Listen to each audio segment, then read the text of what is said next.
Hello and welcome to the session, students. In the previous video, we started with process management services of the operating system. Now process management में हमने देखा था कि process क्या है and process management किस तरह से operating system process से related services provide करता है. Now to start with हमने ये किया था कि process क्या है. Process is nothing but the program under execution. तो जो program under execution है means जो application run हो रही है, जो currently in memory है, तो that is nothing but a process. Okay. Now then हमने देखा था मल्टी प्रोग्रामिंग का concept means previously it was like कि एक प्रोसेसर है तो एक ही process at a time memory में रहेगी एंड वही एग्जीक्यूट वही उसी का पूरा कंट्रोल रहेगा सीपीयू पर but and the no other process can come into the memory. Then the multi-programming concept are that means more than one processes will be in memory, and as and when the CPU is free from one process, the second process can come for execution. So that was the multi-programming का concept. That is for increasing. ये क्यों किया गया था? CPU की utilization को बढ़ाने के लिए. CPU utilization बढ़ाने के लिए means CPU को कम से कम time तक free रखा जाए.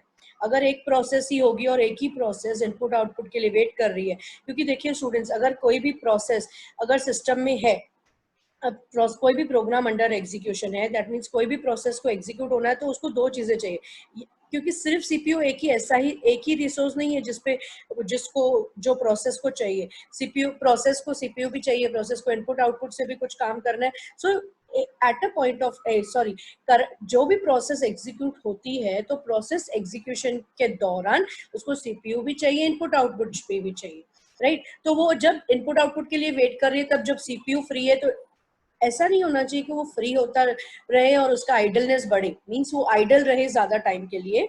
For that multi programming concept was there. So multi-programming is a form of parallel processing in which several programs are run at the same time on a uniprocessor. At the same time means होगा एक time पे एक ही process execute होगी, but सब processes memory में ready state में रहेंगी for the execution by the CPU as and when the CPU is free. Then हमने नेक्स्ट देखा था degree of multi programming means at any point of time running state में कौन सी processes है, कितनी processes है, the number of processes running simultaneously, and running simultaneously means they are competing for CPU time. That is called as degree of multi-programming.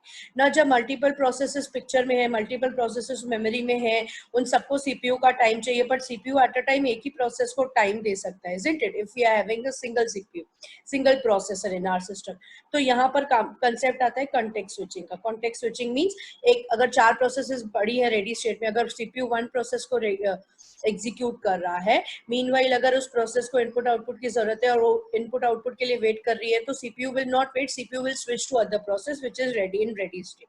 Okay, तो यहाँ पर ये जो स्विचिंग होता है, स्विचिंग के टाइम पे भी many things are to be considered, वो सब हम आगे देखेंगे. देन हमने ये एग्जाम्पल देखा था. देन प्रोसेस स्टेट्स देखे थे. Running ready block, running means currently under execution, means having the full control of CPU. Then ready means in ready state, किसी इनपुट आउटपुट के लिए, किसी एक्सटर्नल इवेंट के लिए वेट नहीं कर रही है वो process. And blocked means a process which is blocked for some external event. Okay, तो सीपीयू फ्री होते हुए भी ब्लॉक प्रोसेस को नहीं उठा सकता. Now next is scheduling. Now scheduling क्या है? सी, यही कॉन्सेप्ट को ही कंटिन्यू लेकर जाना है अभी हमें.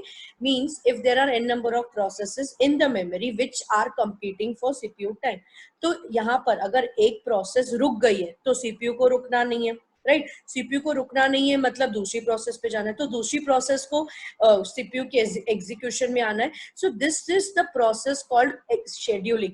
Means bringing new process into execution when one or other process has halted for some input output event. Okay, so CPU scheduling is a process which allows one process to use the CPU while the execution of other process is on hold. एक process hold पे गई है तो CPU को रुकाना नहीं है. CPU को CPU scheduling यही प्रोसेस है कि सीपीयू फ्री है ना, दूसरा प्रोसेस लेके आओ, एग्जीक्यूशन स्टार्ट करवाओ, सीपीयू को बैठने नहीं देना. Okay, So another process is on hold, that means in waiting state due to unavailability of any resources like input output के लिए wait कर रही है या so and so, thereby making full use of. इससे हम कर क्या रहे हैं, CPU scheduling से हम CPU का पूरा तरह से इस्तेमाल करने की कोशिश कर रहे हैं.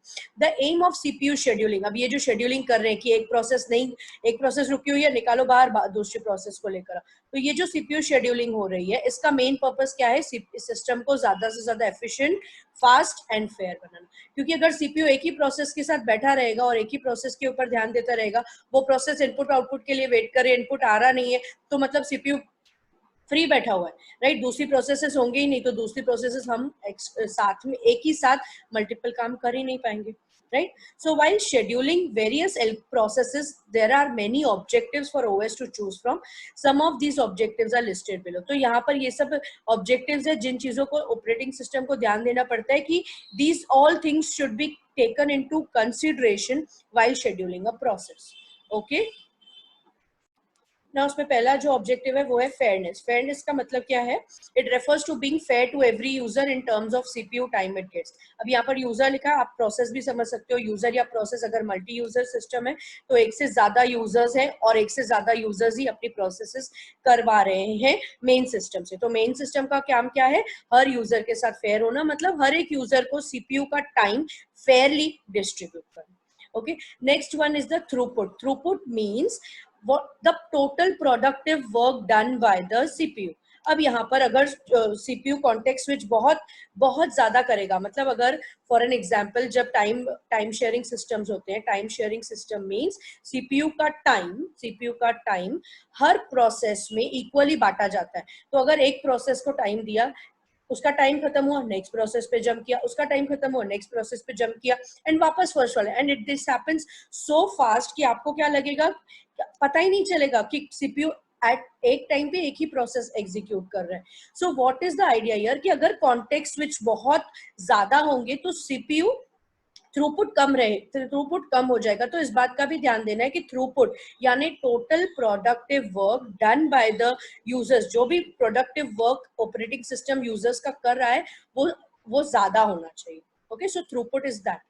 Then next is CPU utilization. CPU utilization ज्यादा होना चाहिए, मतलब सीपीयू को आइडल रहना है. So these are the objectives for OS, right. ये सारी चीजों को कंसिडर करना है. It is the fraction of time the CPU is busy on an average with the user processes or the operating system. If the time slice is very small, see देखिए ये वही बता रहा है, CPU utilization ज्यादा से ज्यादा होना चाहिए, बट ऐसे नहीं कि CPU utilization CPU processes को execute करने के बजाय सिर्फ context switch वाले स्टेटमेंट्स को ही बैठ के एग्जीक्यूट कर रहे हैं, मतलब यहाँ से वहां जंप पे कर रहे हैं, राइट. प्रोडक्टिव काम कम हो रहा है बट सीपीयू बहुत ज्यादा यूज हो रहा है. तो सीपीयू बहुत ज्यादा यूज हो रहा है, सीपीयू यूटिलाइजेशन ज्यादा हो रहा है, तो it should be utilize for the productive work ना. आप ये पढ़ेंगे समझ में आएगा. It is the time, CPU utilization means it is the fraction of time the CPU is busy on an average with the user process or the OS. If the time slice अगर बहुत छोटा है, then the context switches will be more frequent. Hence, CPU will be busy executing OS instructions rather than those of user processes. मतलब user की processes पे ध्यान ना देते हुए CPU बैठ के context switch की processes ही execute करता रहेगा अगर time slice कम रहेगा. Therefore, throughput बहुत कम हो जाएगा. CPU utilization will be very high. Means the moral of the story is CPU utilization भी होना चाहिए, but CPU utilization should be done for the productive work. For the productive work मतलब जो भी processes system में आ रही है, suppose 4 processes चल रही है, यहाँ से मेरा ब्राउजर चल रहा है, यहाँ पे मेरा पावर पॉइंट प्रेजेंटेशन ऑन है, यहाँ पर मैं एक बैकग्राउंड में कहीं पे गाना भी सुन रही हूँ, देन मेरा एक डाउनलोड भी चल रहा है, मेरा एंटीवायरस प्रोग्राम भी चल रहा है. सो दीज आर व्हाट, ये n नंबर ऑफ प्रोसेसेस चल रही है. तो सीपीयू के स्विचेस इतना जंप नहीं सीपीयू को करना है कि यूटिलाइजेशन तो बहुत हो रहा है लेकिन प्रोडक्टिव काम ही नहीं हो रहा है कुछ. ओके, सो यहाँ पर अगर टाइम स्लाइस कम होगा तो कॉन्टेक्स्ट स्विचेस बहुत फ्रीक्वेंट होंगे, जिसकी वजह से throughput will be low, CPU utilization will be very high. So these things are to be considered, that throughput should be high and CPU utilization should also be high. Then next is, यहाँ पर हमने पढ़ा good CPU utilization, good throughput, then low turnaround time. Now what is turnaround time? यहाँ पर पढ़ेंगे turnaround time क्या है. It is the elapsed time between the time a program or job is submitted and the time when it is completed. मतलब program या job या programme और job मतलब कोई भी प्रोसेस जो आ रही है सिस्टम में एग्जीक्यूट होने के लिए, the time when it is submitted and the time when it is completed, मतलब पूरा टाइम जो उसने बिताया सिस्टम में फॉर गेटिंग एग्जीक्यूटिंग, चाहे वो वेटिंग टाइम हो, वेटिंग टाइम मतलब सीपीयू किसी और के साथ बिजी है and the process is in ready state and waiting for the CPU का अटेंशन, वो टाइम हो, या उसका एग्जीक्यूशन टाइम हो, खुद का एग्जीक्यूशन टाइम, मतलब the time needed for its complete execution. So turnaround time means waiting time plus the execution time of the process. So यहाँ पर वही बोल रहा है कि टर्न अराउंड टाइम कम से कम होना चाहिए. Low turn around time means it should spend less time इधर वेटिंग और एग्जीक्यूशन के टाइम पर तो कुछ नहीं कर सकते. अगर प्रोसेस को 5 सेकेंड्स का एग्जीक्यूशन टाइम है, मतलब 5 सेकेंड एग्जीक्यूट होने में या 5 मिनट एग्जीक्यूट होने में लगने वाले हैं, तो उस पर कुछ नहीं कर सकते. हमें यहाँ पर टर्न अराउंड टाइम के लिए काम किस पे करना है? Waiting time. वेटिंग टाइम पे ऑपरेटिंग सिस्टम को ध्यान देना है that a process should wait for the less time. Okay, then next is waiting time. वही बता रहा है, it is the time job spends waiting in a queue of the newly admitted processes in the operating system to allocate resources to it before commencing its execution. तो यही वही है कि जो जॉब या प्रोसेस वेट करता है Q में जब वो न्यूली सिस्टम में एग्जीक्यूट सिस्टम में आता है, जब तक उसको सीपीयू का अटेंशन मिले. ओके, नेक्स्ट है यहाँ पर रिस्पॉन्स टाइम. रिस्पॉन्स टाइम क्या है? Response time means process system में एंटर हुई, राइट? सिस्टम में एंटर होने के बाद प्रोसेस को सीपीयू ने रिस्पॉन्स दिया. सी स्टूडेंट्स, अगर यहाँ पे n नंबर ऑफ प्रोसेसेस है और अगर सीपीयू यहाँ पर एक ही प्रोसेस को पर अटकारेगा, एक ही प्रोसेस पर ध्यान देगा, बोलेगा नहीं इसके एग्जीक्यूशन होने के बाद ही मैं नेक्स्ट प्रोसेस पे जाऊंगा, तो ऐसे क्या होगा? हर प्रोसेस का रिस्पॉन्स टाइम बड़ा हो जाएगा. रिस्पॉन्स टाइम मतलब रिस्पॉन्स टाइम मीन्स उतना टाइम जो प्रोसेस को लगता है जब तक उसको सीपीयू का फर्स्ट टाइम रिस्पॉन्स मिले. Response time is the time spend when the process is in ready state. Process ready है, उसको चाहिए कि सीपीयू मुझे अटेंशन दे, बट सीपीयू इज बिजी. हर एक प्रोसेस को अगर कंप्लीट करके आता रहेगा तो रिस्पॉन्स टाइम बढ़ जाएगा. तो यहाँ पर जो ओएस का स्ट्रैटेजी होना चाहिए वो ऐसा होना चाहिए कि अपना टाइम स्लाइस क्या करे, थोड़ा थोड़ा टाइम स्लाइस सबको देता रहे. थोड़ा भी, दैट थोड़ा शुड नॉट बी इतना लेस कि बैठ के कॉन्टेक्स्ट स्विचेस ही होनी चाहिए. It should be fair enough कि सब प्रोसेसेस को टाइम मिलता रहे ताकि सब प्रोसेस को इनिशियली एटलीस्ट कुछ तो स्टार्ट मिले, सो दैट वो प्रोसेस स्टार्ट हो जाए अपना एग्जीक्यूशन करना. यहाँ पर एक एग्जांपल देती हूँ. अगर हम वेब पेजेस या कोई भी एप्लीकेशन न्यूली ओपन करते हैं, या अगर नेट पे फेसबुक, सपोज फेसबुक का लॉगिन पेज अगर आप ओपन कर रहे हो, तो सपोज अगर वो 50 MB का पेज है, राइट? 50 MB का पेज है और अगर 50 MB लगने वाला है, उसको इतना एग्जीक्यूशन करना है, तो सीपीयू बोलेगा नहीं ये बड़ा प्रोसेस है, इसको मैं अगर बाद में देखता हूँ, तो व्हाट विल हैपन? आपको वेट करना पड़ेगा उतना, राइट? अगर यहीं पे सीपीयू का अटेंशन उस पर गया, उस प्रोसेस को एग्जीक्यूट किया, 20 MB लोड हो गया. लोड होने के बाद अगर आपको एटलीस्ट पेज पर सामने दिख रहा है कि page is getting loaded, at least icon आ गया, इमेजेस बाद में लोड हो रही है, चैट बॉक्स बाद में आ रहा है, एंड बाकी का एग्जीक्यूशन हो रहा है, the structure has been loaded and slowly you are seeing that it is getting executed, तो you will be feeling better कि हाँ चलो कुछ तो हो रहा है, isn't it? So this is what response time means. Process को आते ही एटलीस्ट वो कितना कम से कम टाइम उसको लगे रिस्पॉन्स देने में, द इनिशियल रिस्पॉन्स देने में. Again it can give the response, then it can switch and then it can come back to that process. Okay, now next is priority. Now next one यहाँ पर है priority. Priority क्या है? When number of processes are competing for the same available resources like CPU and memory, then the concept of priority become useful.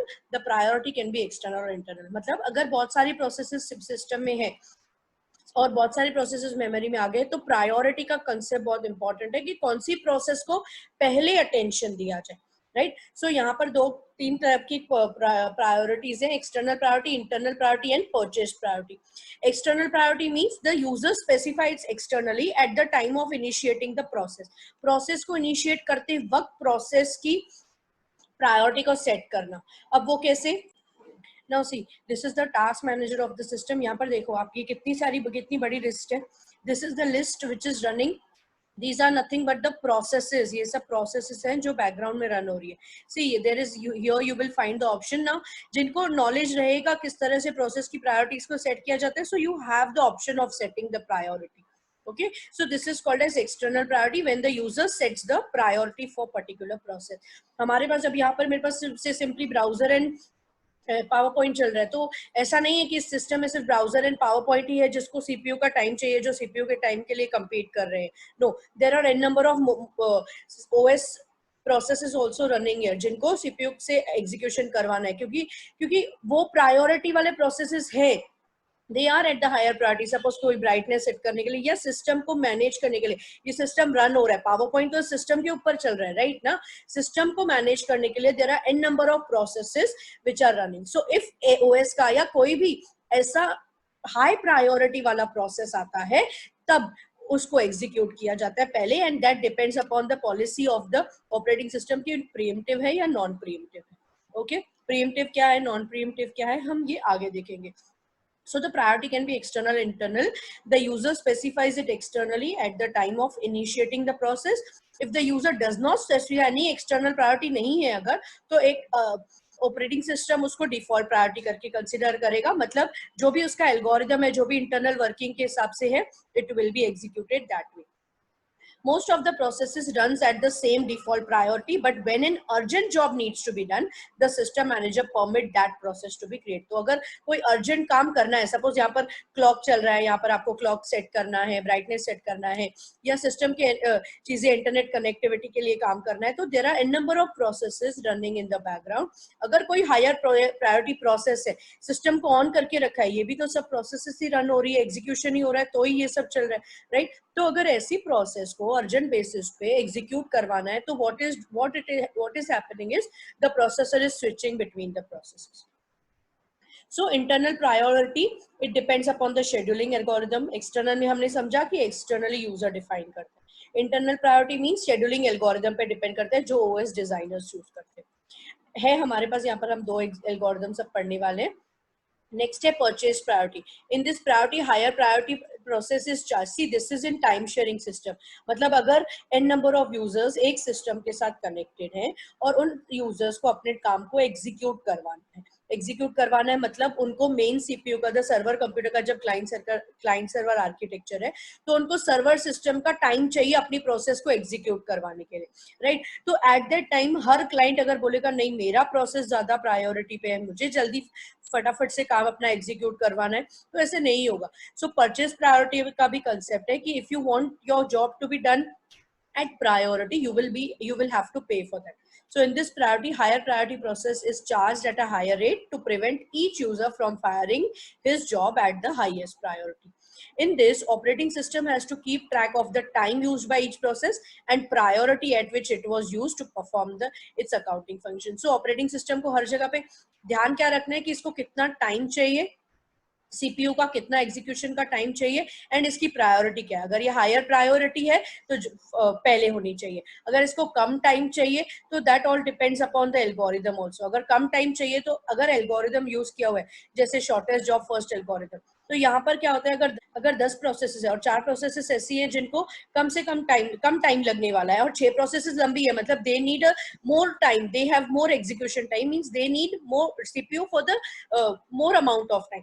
तो यहाँ पर क्या होता है, अगर ये एल्गोरिदम के हिसाब से चले तो शॉर्टेस्ट जॉब फर्स्ट मींस जो काम छोटा है उसको पहले करके खत्म करना है. पहले करके खत्म करने से क्या होगा, the number of processes competing for the CPU time will become less, it will get decreased. So the job whose expected time for completion is less is completed first. So this is shortest job first algorithm.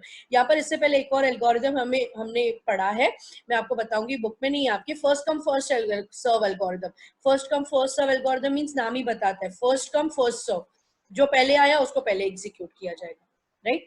So due to this वहां पे भी that depends कि अगर higher priority process आता है या पूरा अगर एग्जीक्यूशन खत्म होने तक दूसरी प्रोसेस को वेट करना पड़ता है, तो it is not then that efficient then.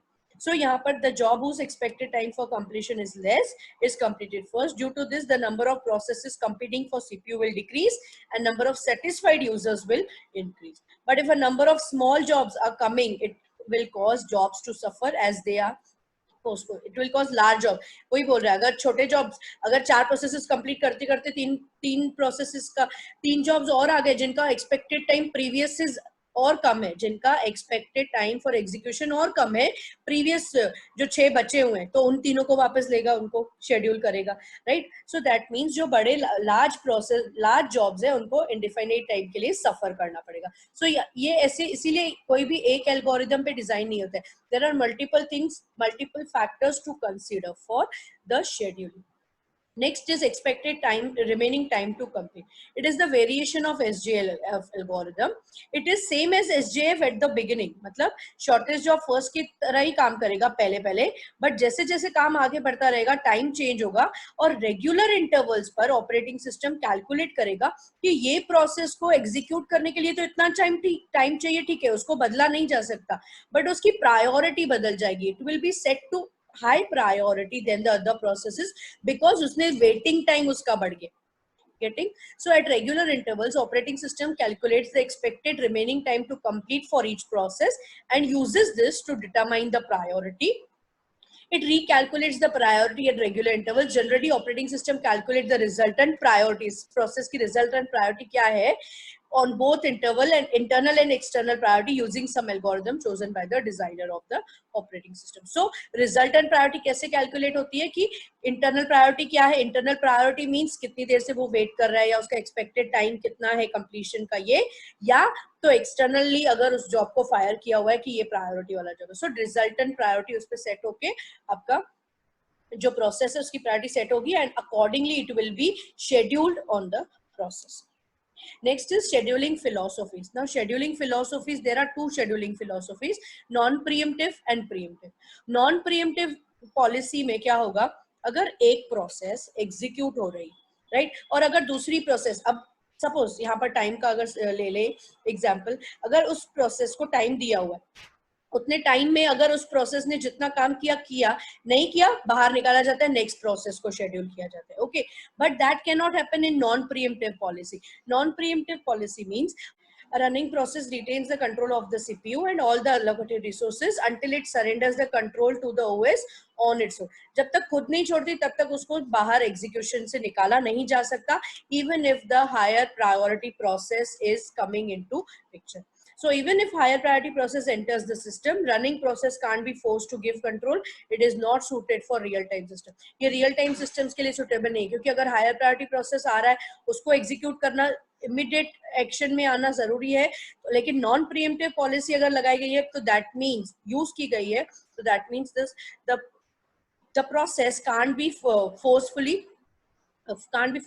brought out. Okay, so next is preemptive policy. A preemptive policy क्या है? प्रीएम्प्टिव पॉलिसी, अगर कोई हायर प्रायोरिटी प्रोसेस है तो उसका एग्जीक्यूशन चल रहा है, यहाँ पर सपोज एक हायर प्रायोरिटी प्रोसेस एग्जीक्यूशन कर रहा था, उसने इनपुट आउटपुट के लिए वेट किया, राइट, इनपुट आउटपुट के लिए उसको वेट करना पड़ा, तो इट इज शेड्यूल्ड आउट, मतलब it is brought out from the execution, तो सिस्टम प्रोसेसर ने उसको छोड़ दिया. अब क्या है, प्रोसेसर को, सीपीयू को फ्री तो बिठाना नहीं है, तो क्या करना है, suppose new next lower priority process पड़ी हुई थी जो रेडी स्टेट में, उसको एग्जीक्यूशन करवाना स्टार्ट किया. जैसे वो एग्जीक्यूशन स्टार्ट कर रही है, एग्जीक्यूशन हो रहा है उसका, ये हायर प्रायोरिटी प्रोसेस रेडी हो गई. नाउ रेडी हो गई means done with the input output. Now it is asking for the CPU time. तो क्या होगा, वो लोअर प्रायोरिटी प्रोसेस को बाहर निकाला जाएगा एंड हायर प्रायोरिटी प्रोसेस को वापस एग्जीक्यूशन में लाया जाएगा. So that is preemptive policy. See, getting preemptive means control, आप प्रोसेस को सीपीयू में इन एंड आउट करवा सकते हैं फोर्सफुली, एंड नॉन प्रीएम्प्टिव में नहीं. So this all depends upon the कौन से टाइप का आर्किटेक्चर, कौन से टाइप के सिस्टम पे काम कर. A preemptive policy allows higher priority process to replace the currently running process even if it has not requested for IO. जो smaller, जो lower priority वाली प्रोसेस है, वो एग्जीक्यूशन में है, काम हो रहा है ना, वो आईओ के लिए वेट कर रही है, ना ही उसका टाइम जो उसको अलोकेट किया था गया था बाय सीपीयू वो खत्म हुआ है, तो भी हायर प्रायोरिटी प्रोसेस को जब एग्जीक्यूशन में लाया जा सकता है in the pre-emptive policy. So it requires more context switching. Obviously it is well suited to real time systems where higher priority processes requires immediate attention. Okay, now next is multitasking. So we'll be doing this multitasking and multi-threading, time sharing in the next video. Next video में हम memory management भी start करेंगे. Okay, so bye for now. See you very soon in the next video.